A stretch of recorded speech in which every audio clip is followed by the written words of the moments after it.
Alright guys, my name is Binod Paudel. Today I'm gonna explain about the lab that we are going to do is the measurement of E over M. Actually E over M is the ratio of two constants. Theoretically it is always constant because we know the charge of electron is 1.6 into 10 to the power minus 19 coulomb. Mass of electron is 9.1 into 10 to the power minus 31 kilogram. So ratio of these two constant is constant and its value is given here. It's 1.756 into 10 to the power 11 coulomb per kilogram.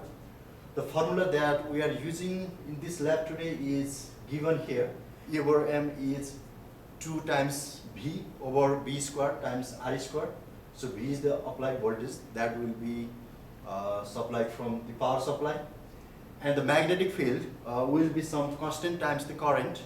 So we will vary the current on our apparatus and we will change the magnetic field.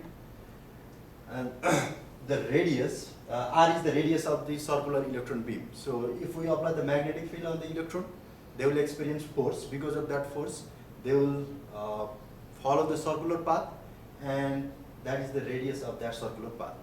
And in this experiment, the student will change the value of current and voltage arbitrarily, and they will measure the radius of the electron beam for those values of voltage and current. So let's go to the next slide. So next slide is focused on the apparatus and the parameters that we can vary here. So actually E over M is the constant quantity. If you increase, in our experiment you need to you need to change the value of some parameters like voltage, current, something like that. If you increase the voltage, to keep this ratio constant, the radius will increase. If you decrease the value of applied voltage, the radius will decrease, so as to keep this constant. So this ratio always constant. So if you are increasing the current or if you are increasing the magnetic field, the radius would be smaller. If you are decreasing the magnetic field, radius would be larger. That's how you can keep this ratio constant. And another one is the effect of change of the voltage is smaller as compared to effect of change of the magnetic field, because magnetic field is squared here, then it will have the more effect. And now let's talk about the apparatus here. This is the apparatus here. These are the Helmholtz coil. The current will flow from this Helmholtz coil, and we have the electron tube here, and you can see the circular beam of electron. This is the voltage, this is the current, and if we apply the current will be in counterclockwise direction, and from right hand rule you will have the magnetic field out of the page, and because of that from right hand rule you will get the force on circular beam in upward direction. So I will explain those things, those apparatus later. Okay guys, so this is the instrument that we are going to use to find the value of E over M in this experiment. So it has Helmholtz coil, so you can see the two coils here, and we have the electron tube here. This is the electron tube.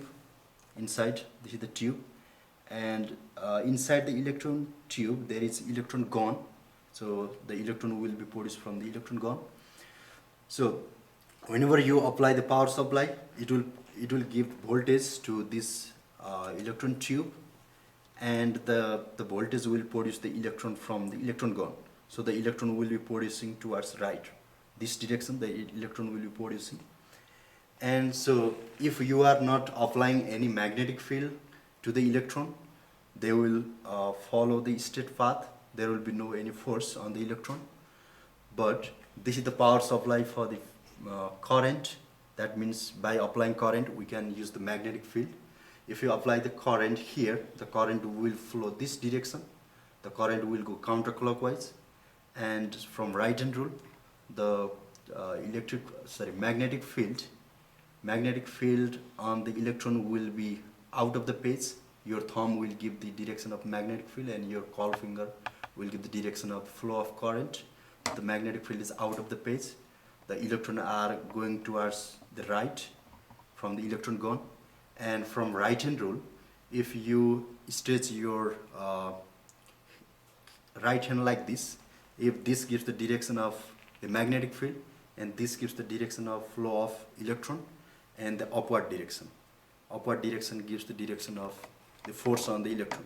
So if the force act in the upward direction, then the electron beam here start to go in the circular path. So you will have the circular path in upward direction, and that is the circular path of the electron beam.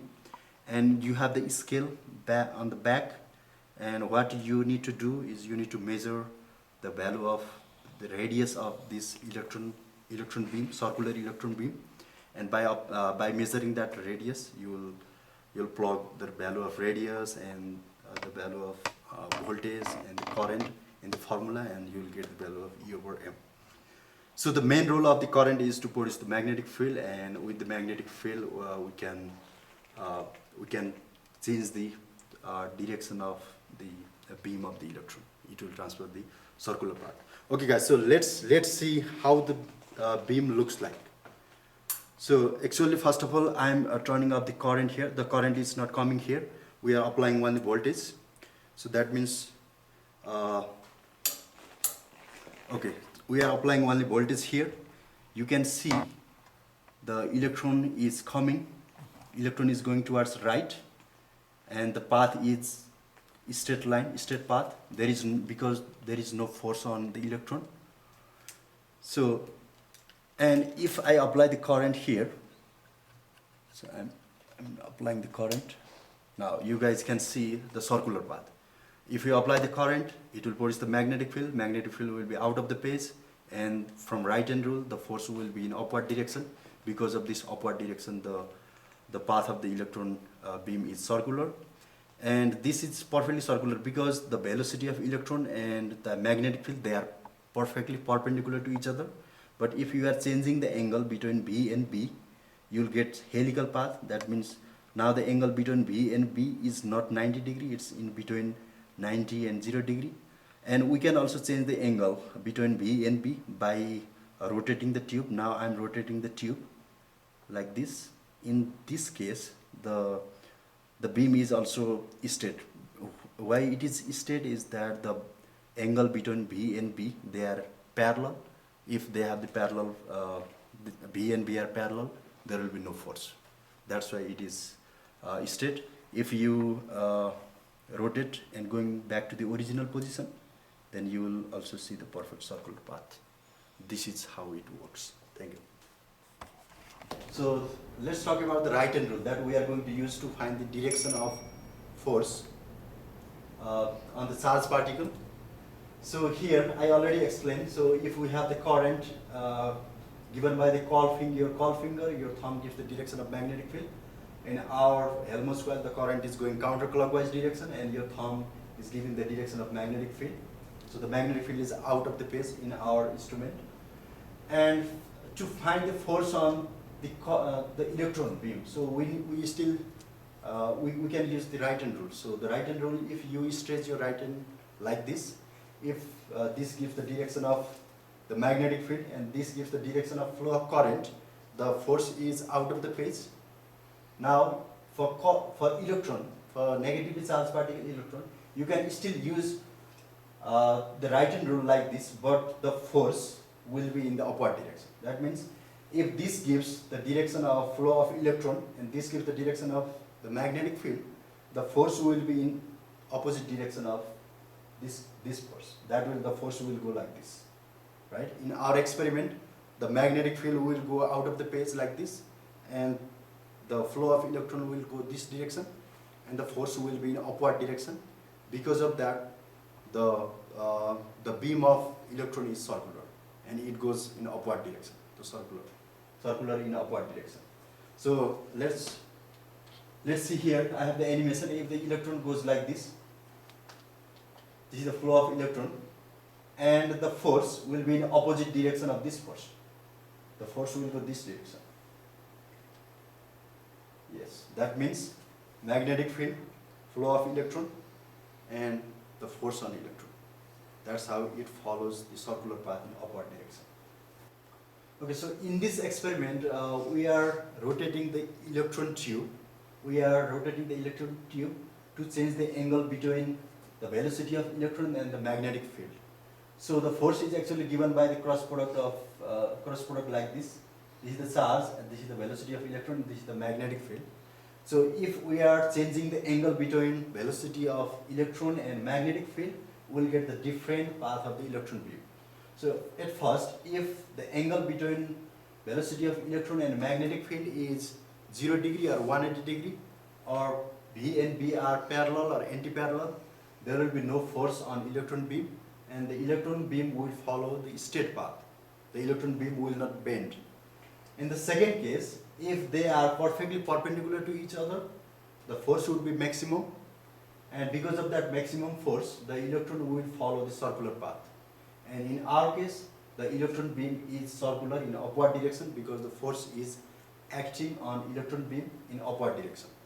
The second case, if we are changing the angle between V and B between 0 to 90 degree, then it will not have circular or straight line path. It will follow the helical path. So this is the helical path of the electron beam. You will see this kind of beam for this orientation between B and magnetic field. And so if you are rotating electron beam to the electron tube to the original position in this position, then you will see the circular beam, and you can rotate the beam in different orientation. And the last part of this experiment is that we are using permanent magnet to bend the electron beam. So for that case, we can turn off the current, because we are not using current to produce the magnetic field. So by turning off the current, we will use permanent magnet to bend the electron beam. So the electron beam will bend in the different direction on the basis of how you orient the magnet in the electron tube. So for one orientation, it might go to the upward direction. For another orientation, it might go to the downward direction. So that's all about this lab. Thank you.